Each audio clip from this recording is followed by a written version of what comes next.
तो इस press conference में आने के लिए बहुत बहुत धन्यवाद। आज मैं प्रेस कॉन्फ्रेंस जो बुलाया हूँ, बहुत ही गंभीर मामला है और बहुत ही शर्मनाक करने वाली मामला है। ये बिहार सरकार जो है और बिहार की पुलिस प्रशासन जो है, इतने भ्रष्ट हो गए हैं कि जितना ही कहा जाए उतना ही कम है। इसलिए मैं कहना चाह रहा हूँ कि मैं किसी पे भी आरोप लगाता हूँ तो हमारे पास सबूत बहुत ज़्यादा होता है और आरोप बहुत कम होता है।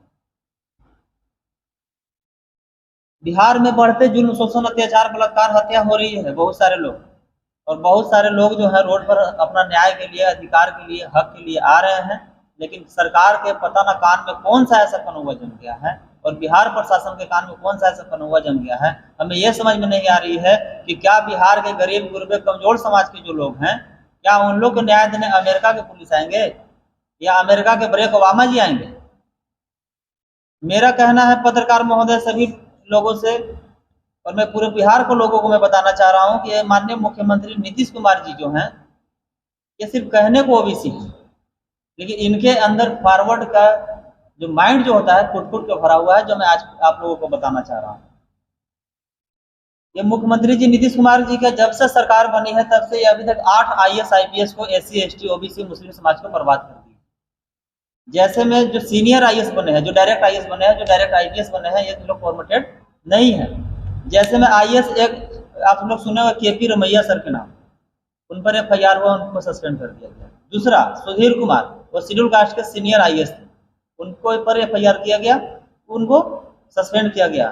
तीसरा Alok Kumar senior IPS, Vivek Kumar senior IPS OBC के, सुधीर कुमार पोरिका ST आदिवासी जाति के, Aditya Kumar SSP schedule caste के, Dayashankar sir senior IPS schedule caste के, ये सभी लोगों पर झूठा सच्चा कहानी आरोप बनाकर इन लोगों को सस्पेंड किया गया, कुछ लोगों को FIR किया गया, कुछ लोगों को बर्खास्त किया गया।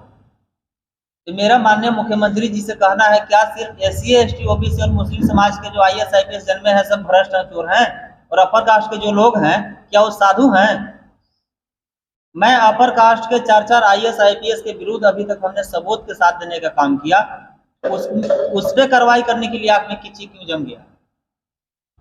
माननीय मुख्यमंत्री जी से मुझे भी लगता है कि मुख्यमंत्री जी जो है वो भी समाज के, वो भी हमारे परिवार हैं और उनके भी दिल में न्याय के लिए जगह है। लेकिन उनके भी जितने इर्द गिर्द के लोग हैं, जितने भी उनके दलाल टाइप के लोग हैं, हमको लगता है कि जो अच्छा जो मामला होता है, जो सही मामला है होता है, उनके तक पहुंच नहीं पाता होगा, इसके वजह से वो कार्रवाई नहीं कर पाते होंगे।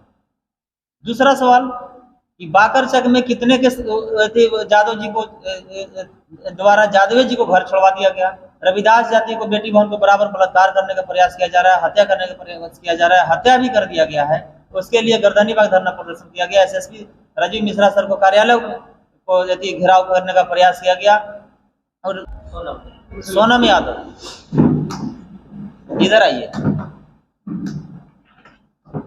हमारे समाज को देख लीजिए, आप लोग देख सकते हैं, हम सिर्फ बोल नहीं रहे हैं। ये एक जादव समाज के एक बहन है और बेटी भी है, तो क्या इनको जिंदगी मान सम्मान से जीने का अधिकार नहीं है? इनको मुस्लिम समाज के लड़का एक इनके साथ यौन शोषण किया, इनके साथ खेलने का काम किया, इनको जिंदगी बर्बाद करने का काम किया। इतना ही नहीं, इनको एक बच्चा अबॉर्शन कराकर इनको रोड पर छोड़ दिया गया है। आज इनके पास ना घर के लायक है और ना ही ससुराल के लायक है, तो इनको न्याय कौन देगा? ऐसा ही औरंगाबाद जिला के आप देख लीजिए कि फॉरवर्ड जाति के SP होते हैं तो फॉरवर्डे राज करता है, शेड्यूल कास्ट के SP है तो फॉरवर्डे राज कर रहा है, तो हमको न्याय कौन देगा? इसी बिंदुओं को लेकर मुझे एक ही चीज अभी तक समझ में आया है कि सरकार को से और पुलिस प्रशासन से अब न्याय मांगने की जरूरत नहीं है, छीनने की जरूरत है। और छीनने के लिए संजय कुमार जो है, संजय भारती जी और गोल्डन दास जो है बिहार के धरती पर पैदा हो गया है, और कैसे छीना जाता है ये गोल्डन दास और संजय भारती से ज़्यादा बेहतर नहीं जानता है। और किसी भी हाल में जो भी हमारे समाज की बेटी बहन हो, गरीब गुरबे हो, कमजोर हो, SC ST OBC मुस्लिम समाज के लोग, कोई भी पुलिस गलती करे तो पुलिस के लिए भी अगर जरूरत पड़ेगा तो हम लोग जनता का जेल खोलने का काम करेंगे। और जैसे जनता गलती करती है और पुलिस जेल में बंद करती है, उसी तरह गोल्डन दास और संजय भारती भी जेल खोलेगी और पुलिस जहाँ जहाँ गलती करेगी उस पुलिस वालों को वर्दी उतारकर और जनता के जेल में बंद किया जाए।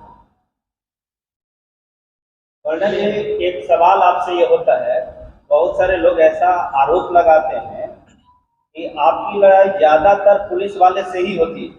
मसलन कह सकते हैं आईजी अमित लोढ़ा, ये फिर गया के आपके एसएसपी हरप्रीत कौर, इस प्रकार से कांतेश मिश्रा, तो ये बहुत सारे और थाने से है वो है। तो क्या आपको पुलिस प्रशासन से जातीय कोई दुश्मनी है?